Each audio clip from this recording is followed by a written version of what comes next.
मेरे प्यारे बच्चों, आज का वीडियो आईआईटी और एसएससी के उन छात्रों के लिए है जो ट्रिग्नोमेट्रिक फंक्शंस का वैल्यू लार्जर एंगल पे निकालने में सक्सेसफुल नहीं होते हैं, नहीं निकाल पाते हैं, उनको बहुत प्रॉब्लम आती है।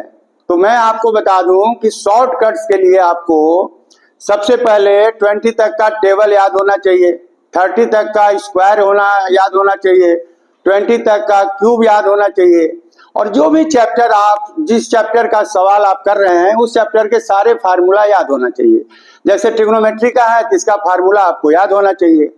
आज मैं आपको एक फार्मूला सिर्फ बताऊंगा, एक फार्मूला बताऊंगा, sine n pi minus theta बराबर साइन थीटा, जहां एन ऑड नेचुरल नंबर है। अब यह इंटीजर है। अब आप कह सकते हैं कि साहब हम ये पाई है 180 है, इसका टेबल कैसे पढ़ेंगे?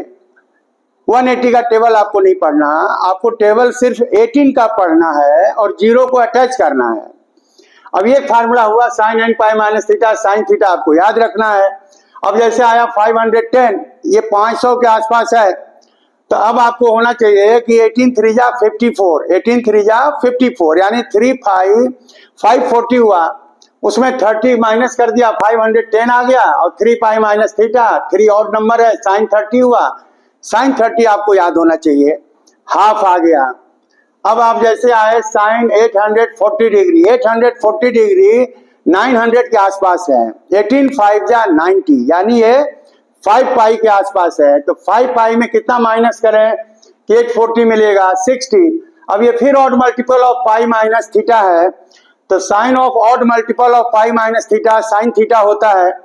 यहाँ आपने देख रखा है sine of odd multiple of pi minus theta sine theta, ये साइन 60 हो गया, और साइन 60 आपको याद होना चाहिए। आप √3/2 लिख सकते हैं। अब आया आपका साइन 2310 डिग्री। अब 13 पाई है, 18 इंटू 13 आपको कैलकुलेशन करने में आसानी हो रहेगी।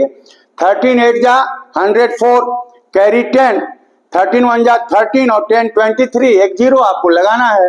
अब इसमें 30 डिग्री माइनस कर दिया, तो साइन 13 पाई माइनस 30 बराबर साइन 30 डिग्री बराबर हाफ। यानी ये जो लार्जर एंगल्स के लिए आपको साइन का वैल्यू चाहिए, ये उतना ही आसान है जितना साइन 30 साइन 60 आसान है। बस कंडीशनल है कि एक फार्मूला आपको याद होना चाहिए, sine n pi minus theta बराबर साइन थीटा, जबकि एन ऑड नेचुरल नंबर है। और शॉर्टकट्स के लिए मैं लास्ट में आपको फिर रिमाइंड कराना चाह रहा हूं कि आपको फाउंडेशनल मैथमेटिक्स पढ़ना है। फाउंडेशनल मैथमेटिक्स मीन्स आपको फाउंडेशन क्लियर होना चाहिए, फॉर्मूला क्लियर होना चाहिए, तब आप शॉर्टकट सीख पाएंगे। All the best for watching the video, thanks.